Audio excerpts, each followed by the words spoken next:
changes made to the 8 plays do make them all harder, but considering you would have been playing the game for at least 4 hours up to this point, they are still fairly manageable, mostly. While I'm off to a flying start in this, the easiest of the plays by dying almost immediately, it's the first of not too many deaths, save for one room.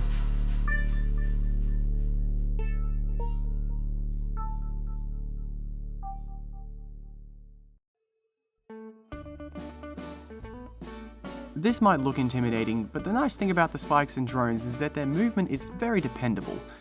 Although in truth, I was incredibly pleased to get through this, spoiler alert, without getting caught at all, even though I did spend quite a lot of time hiding behind the props for 100% speed.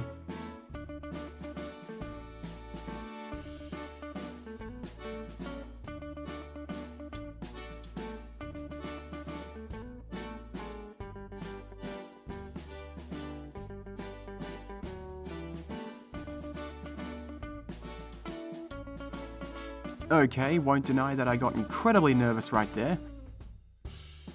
Oh, and look at that, I've cleaned up the stage and basically done them a service. You're welcome.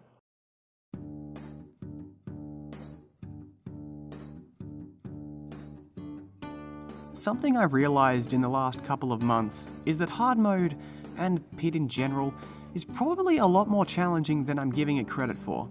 People in the thread have been saying how hard a lot of parts of the game look, and I've typically replied, at least in my head, with, "Oh, it's not that bad." Even when I first played the game, it never seemed that bad, despite how many times I died across 10 hours of gameplay. I recognized the challenge, but it didn't seem so overwhelmingly hard, which is why the criticisms leveled against the game confused me. But in recent months, I've been watching other people play the game.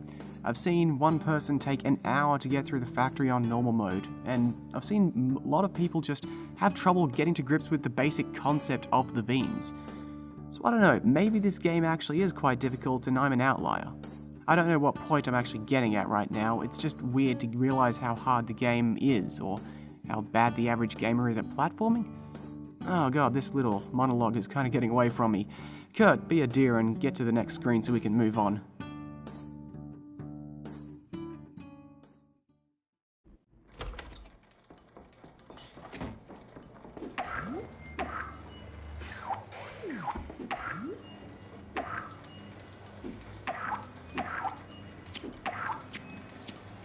Oh dear.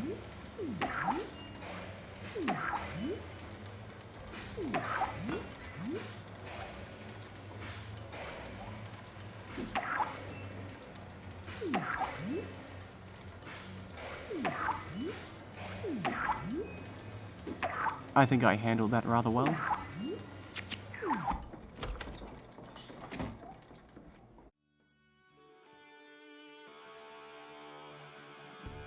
This aerial battle play is probably my favourite piece of gameplay in the entire stage. Since arriving at the Opera House, it's been a little bit of platforming, but it's more about returning to avoiding detection, having spent a large portion of gameplay not needing to worry about it. But then that gets completely abandoned and it's back to purely precarious platforming in PID. Maintaining a constant pace throughout the screen is incredibly challenging, and it's incredibly satisfying to pull it off all in one go. This is all stuff that I really should have mentioned in the normal mode video, but I think it's even more applicable here with the seeking rockets that force you to keep moving lest you be swarmed by them.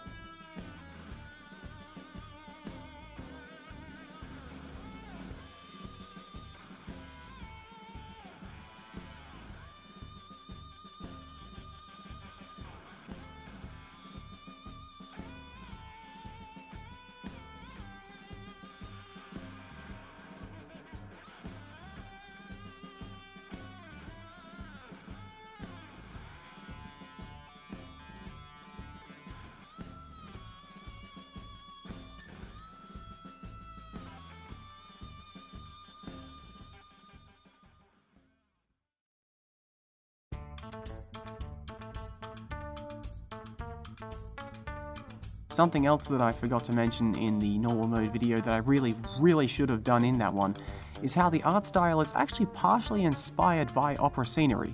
I don't know the full details of it, but while looking at trailers for the game, I saw someone describe the art style as cubism, which I can sort of see. An employee from Might and Delight replied to that person and mentioned that the art style was inspired by theatre, Broadway, opera scenery, and dollhouses. I've said it a couple of times before, but seriously, this game looks amazing. Each area is so visually distinct, and the overall atmosphere and tone of the game is one that you barely see anywhere else, if at all.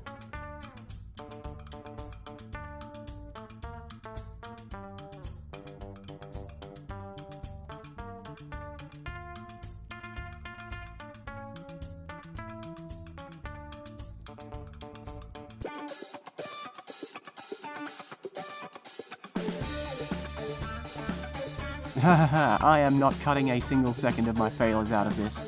I already said that this is the best piece of music in the entire game, and damn it all if we're not going to enjoy it for as long as possible.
Ignore that, that never happened. Despite how tricky this screen is with the spotlights and the seaweed, this is another screen, spoiler, that I get through without dying. Without dying. And admittedly, I did get very close and fortunate on some of the pieces of seaweed, but I think I handled this one pretty well. Having said that, it is another slow screen, so 300% speed for this one.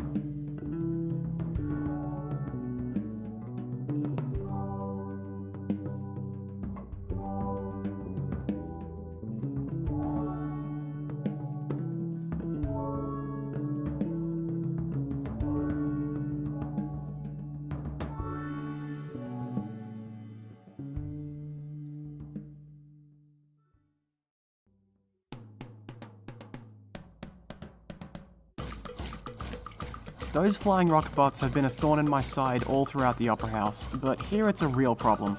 It gives me slight flashbacks to that one room in the factory. The spike blocks make it hard to properly maneuver around the rockets, let alone carry the key over to the door.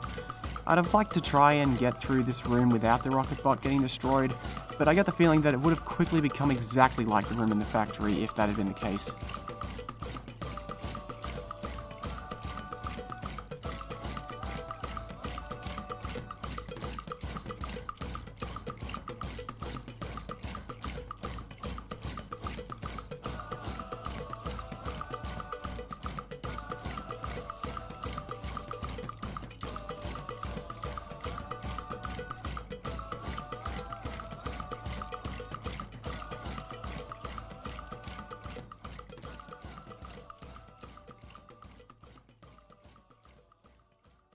Okay, I did say at the beginning that there weren't too many deaths in this area. But then there's Ken. Ken can just piss right off. Getting through the fight on normal mode wasn't easy to begin with. I was really glad to have pulled it off on the first try when I did it. Now the usher takes twice as long to open the damn door, turning it into more of a test of endurance than anything. The most important thing is to keep him moving in areas where he's already knocked over the props, The longer you can keep the props in, the less you have to run around when the spotlights get close. In the half an hour I spent trying to beat Ken, almost every single death was because I got caught by the spotlights. And in case you were wondering, yes, I hate this piece of music now as well. It was already designed to be maddening to begin with, but no one should ever have to listen to it for that long.